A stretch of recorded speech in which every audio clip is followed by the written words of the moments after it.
कॉम्प्लेक्सिसिटीज of international trade, जिसमें first point हमारे पास आएगा लैंग्वेज डिफरेंस। लैंग्वेज डिफरेंस का क्या मतलब होता है कि हर कंट्री की अपनी लैंग्वेज है और लैंग्वेज डिफरेंस होने की वजह से कई बार हम अपने बिजनेस को अच्छे से किसी और कंट्री में रन नहीं कर पाते। इंटरनेशनल ट्रेड अगर हमें करना है तो हमारे लिए सबसे पहले लैंग्वेज की डिफ़िकल्टी आती है कि उनकी लैंग्वेज या तो हमें सीखनी पड़ती है या फिर हमें कुछ ऐसे पर्सन्स को हायर करना पड़ता है जिन्हें दोनों लैंग्वेज समझ में आती हो, जो दोनों लैंग्वेजेस को समझ के ट्रेड में हेल्प कर सकें। नेक्स्ट पॉइंट हमारे पास आएगा रिस्क। रिस्क की अभी हमने पहले भी बात करी कि इंटरनेशनल ट्रेड में रिस्क ज़्यादा होता है क्योंकि हमें अपने गुड्स को इंटरनेशनली लेकर जाना पड़ता है अलग अलग कंट्रीज़ में। ट्रैवलिंग में हमारे गुड्स को डिस्ट्रॉय होने का रिस्क ज़्यादा होता है।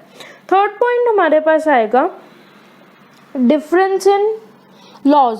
डिफरेंस इन लॉज का मतलब होता है कि अलग अलग कंट्रीज़ में अलग अलग गवर्नमेंट्स हैं और अलग अलग रूल्स रेगुलेशंस हैं। तो कई बार क्या होता है, किसी कंट्री में एक्सपोर्ट से रिलेटेड डिफरेंट रूल्स हैं, किसी कंट्री में इंपोर्ट से रिलेटेड डिफरेंट रूल्स हैं। तो बिजनेस एक्टिविटीज़ करने में कई बार डिफ़िकल्टी हो जाती है सारे रूल्स को फॉलो करना, इंपोर्ट करने वाली कंट्री के भी और एक्सपोर्ट करने वाली कंट्री के भी। तो यहाँ पे डिफ़िकल्टी फेस करनी पड़ सकती है। फोर्थ पॉइंट हमारे पास आएगा difficulty in payment. Difficulty in payment में क्या डिफ़िकल्टी हो सकती है पेमेंट के टाइम पे कि हर कंट्री की अपनी नेशनल करेंसी होती है, इंपोर्ट कंट्री की अलग करेंसी होगी, एक्सपोर्ट कंट्री की अलग करेंसी होगी। तो इस टाइम पे डिफ़िकल्टी क्या अराइज होगी कि हम किस करेंसी में पेमेंट्स करें या किस करेंसी में पेमेंट रिसीव करें। तो वो भी हमारे लिए एक डिफ़िकल्ट सिचुएशन अराइज हो जाती है जब हम इंटरनेशनल ट्रेड करते हैं। फिफ्थ पॉइंट हमारे पास यहाँ पे आएगा कस्टम ड्यूटी। कस्टम ड्यूटी क्या होती है, गवर्नमेंट एक तरह का टैक्स इम्पोज करती है एक्सपोर्ट्स पे और इंपोर्ट्स पे।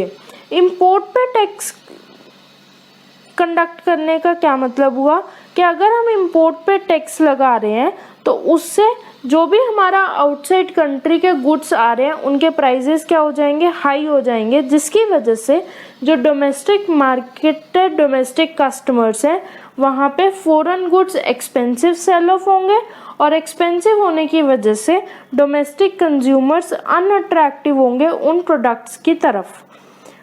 और अगर हम एक्सपोर्ट्स पे टैक्स लगाते हैं, एक्सपोर्ट्स पे टैक्स लगाने का मेन रीज़न यही होता है कि गवर्नमेंट चेक रखना चाहती है, गवर्नमेंट रिकॉर्ड रखना चाहती है कि कितना गुड्स फ्लो हुए हैं आउटसाइड कंट्री, और उस रिकॉर्ड को रखने के लिए एक्सपोर्ट पे टैक्स लगाया जाता है।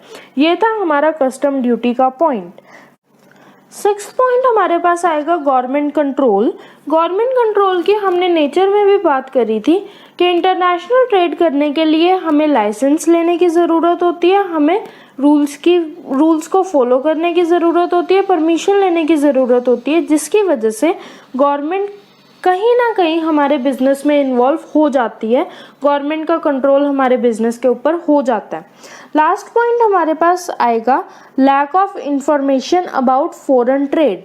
इसका मतलब क्या हुआ कि हमारे लिए डिफ़िकल्ट सिचुएशन अराइज हो जाती है कि हम आउटसाइड कंट्री जाके अगर बिज़नेस करते हैं, किसी के साथ टाई अप करते हैं, तो उनकी फाइनेंशियल पोजीशन जानने में या उनकी बिज़नेस डीलिंग्स क्या होंगी, वो किस तरह से बिज़नेस करते हैं, मार्केट में उनकी गुडविल कैसी है, ये सारी डिटेल हमें लेना डिफ़िकल्ट हो जाता है क्योंकि हम आउटसाइड कंट्री जाके काम करना चाहते हैं, हम ऐसे लोगों के साथ टाई अप करना चाहते हैं जो हमारी कंट्री के नहीं हैं, तो वो उनकी डिटेल लेना भी हमारे लिए डिफ़िकल्ट सिचुएशन हो जाती है। ये थे हमारे कॉम्प्लेक्सिटीज़ के पॉइंट्स।